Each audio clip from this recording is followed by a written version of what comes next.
What up, y'all? It's your man Quest, and this is your marriage moment. Let's go. Look at that dress.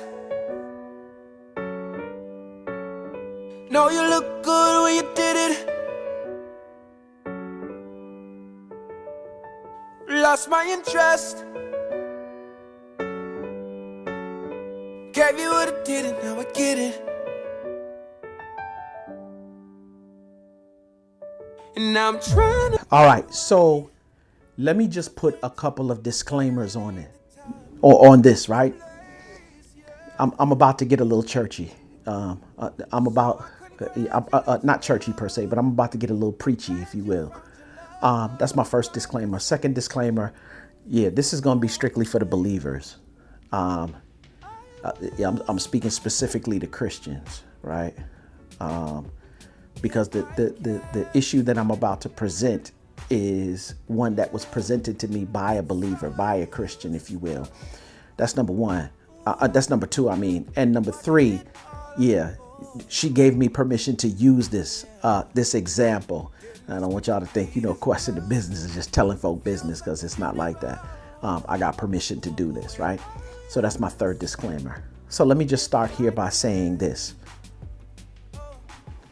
To the believers, to the Christians, marriage is divine. I'm gonna just let that settle for a moment. I don't care. And this is for believer, not believer. And if you're not, like, for real, and you're not a Christian, maybe you might be able to catch some of the principles that I'm about to use. But strictly for the believers, you already know this. But I feel I need to say it so they can settle in your spirit. Marriage is divine. In other words, it was created by God, and he holds the institution with high esteem. So there's no way for me to talk about marriage and not talk about God. So a girlfriend of mine, good friend of mine, called me, and we were having this discussion, and she said she was referring to her husband, and she was just trying to work through some stuff. And she said to me, she said, Quest, I don't respect him. And if I may be more transparent and honest, she said, I don't believe he can lead the family. So let me just touch that real quick. And I don't have a lot of time, so I'm just going to breeze through this. Number one, if you are a Christian and you're a believer, you know that from marriage and everything else, as far as your life is concerned, it is governed by the word, right? If you need a reference point as to how to deal with a particular situation, you go directly to the word, right? And what the word says, and I believe it's found in 1 Peter 3 verse 1. I think it's 1 Peter 3 verse 1. Yeah, it is. All right. So what 1 Peter 3 verse 1 says, check it out, right? It says, likewise, wives, be subject to your own husbands, so that even if some do not obey the word, they may be won without a word. In other words, won over, not O-N-E, but W-O-N, won without a word by the conduct of their wives, when they see your respectful and pure conduct. Respectful and pure conduct. So just the same way Ephesians 5:25 says that he has to love you unconditionally. If you go further down in the chapter, and then again here in 1 Peter 3 verse 1, it says you have to respect him. Now, this is the thing that I don't get when husbands get into marriage or wives get into marriage. And it gets to a point now where you want to pick and choose where you want to love or not love. The word didn't tell you love her when only if she's doing good stuff. The love said love, like for real, husbands, love your wives as Christ loved the church. Christ don't love us conditionally. He loves us unconditionally. The same way, like for real, as the church, we're not supposed to respect God conditionally. We respect God unconditionally. And it's the same thing in marriage. Like for real, you're a believer, you know what the word says.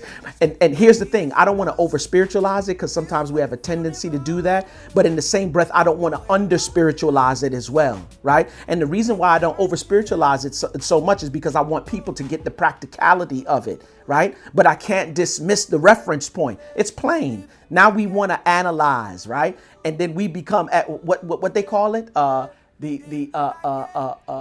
analysis of paralysis, or the paralysis of analysis, if you will. We want to pause and he and ha to make marriage fit us. But like for real, we don't shape marriage. Marriage is made for us to be holy, right? And they said, well, what about happiness? Well, here's the thing. When you become whole or holy, happiness is a byproduct of that, right? So that's the first part, right? The second part of it, she said to me, she said, question, this is not just for her. This is for me and everybody else that's in marriage that are believers, right? The second part of it, she said to me, she said, I know why I view him this way also, and I'm afraid, get it? She said, I'm afraid that I'll never be able to see him differently, or I'm fearful that I'll never be able to see him differently. Once again, marriage is divine. You're a believer.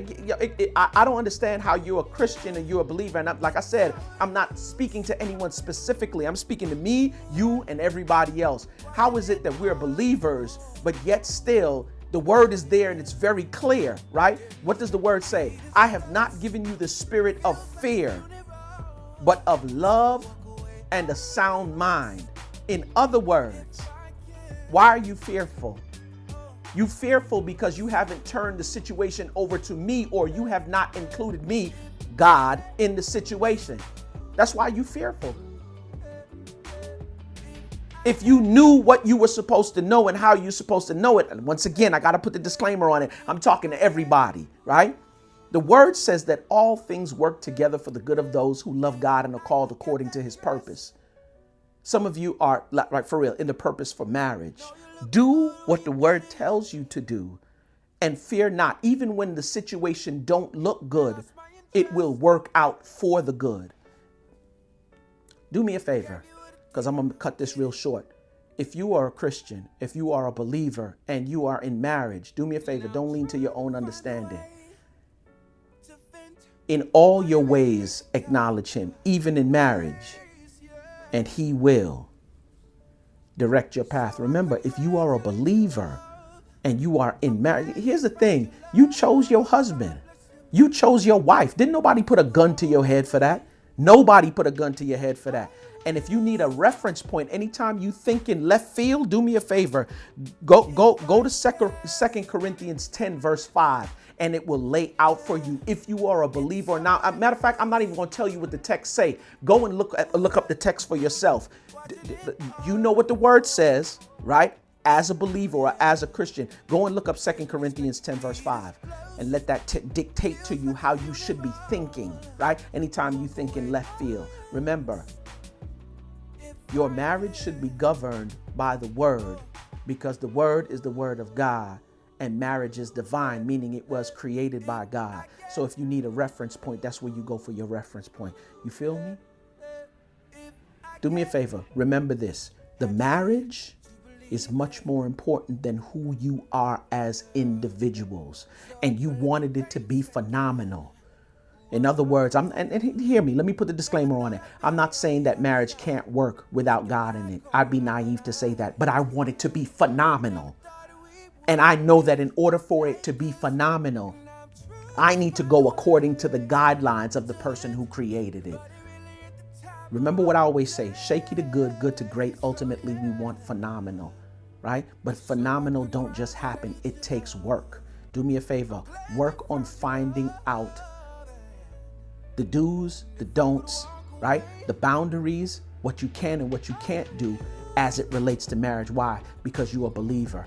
And you know who the creator of the institution is. Yep. I'm going to say it one more time. Marriage is more important than who you are as individuals.